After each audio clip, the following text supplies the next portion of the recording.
শহীদ president Ziaur রহমানের কবর নিয়ে কম রাজনীতি হয়নি।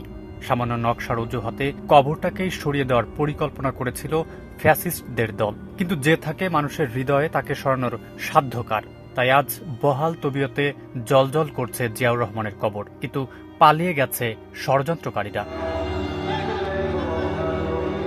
সেই বাবার কবরের পাশে ১৯ বছর পর এসে দাঁড়ালেন বড় ছেলে তারেক রহমান।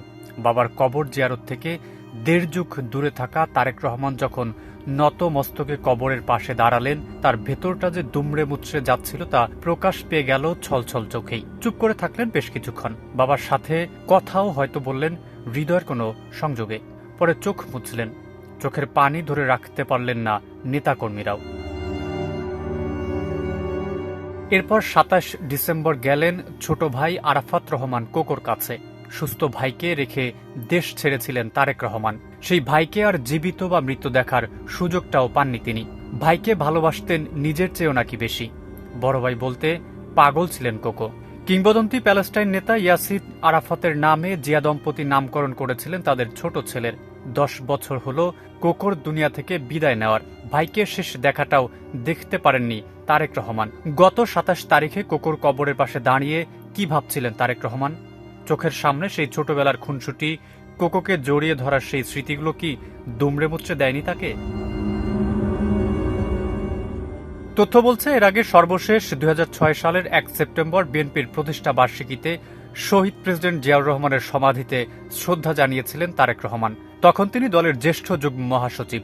এরপর কেটে গেছে ১৯টি বছর, যার মধ্যে ১৭ বছরে নির্বাসিত জীবন কাটাতে হয়েছে যুক্তরাজ্যে।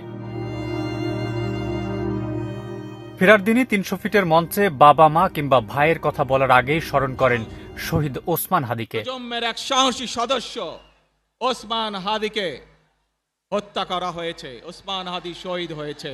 শুধু তাই নয়, নেতা কর্মীদের নিয়ে ওসমান হাদির কবরে ফুল দিয়ে শ্রদ্ধাও জানালেন তিনি। এরপর করলেন মোনাজাত। পরে জাতীয় কবি কাজী নজরুল ইসলামের কবরে ফুল ও মোনাজাত করেন তারেক রহমান। গত ১৯ বছরে অনেক কিছুই হারিয়েছেন তারেক রহমান। মায়ের অবস্থা এখন সংকটাপন্ন। ডাক্তাররা বলছেন সব ভয় জাগানিয়া কথা। মাটা তাই হারিয়ে গেলে কি বাকি থাকবে আর? জুবাইদা, জায়মা আর জিবুকে নিয়েই হয়তো ঠিক এগিয়ে যাবেন তারেক রহমান। কিন্তু সেই বাবা মা ভাইয়ের জন্য হাহাকারে যখন বুকটা ধরে আসবে, তারেক রহমানকে দেখা যাবে তাদের কবরের পাশে চুপচাপ দাঁড়িয়ে আছেন, চোখ মুছবেন চশমা খুলে। তারেক রহমান দেশে এসেছেন ৪ দিন হয়ে গেছে। পরিমিত কথা ও আচরণ দিয়ে বুঝিয়ে দিচ্ছেন রাজনীতিতে আবেগের জায়গা আসলে কম। যাদের জন্য জীবন থেকে বড় একটি অধ্যায় অন্ধকারে হারিয়ে গেল, তাদের নিয়ে একটা টু শব্দটি পর্যন্ত করেননি তিনি। বলেননি স্বজন হারানোর বেদনার কথাও। ৬১ বছরের তারেক রহমান বয়সের দিক দিয়ে বাবাকেও ছাড়িয়ে গেছেন আগেই। এবার প্রমাণ দেওয়ার পালা, রাজনীতিতে বাবার চেয়েও কম যাবেন না তিনি। যে কোনো মূল্যে আমরা আমাদের এই দেশের শান্তি শৃঙ্খলাকে ধরে রাখতে হবে।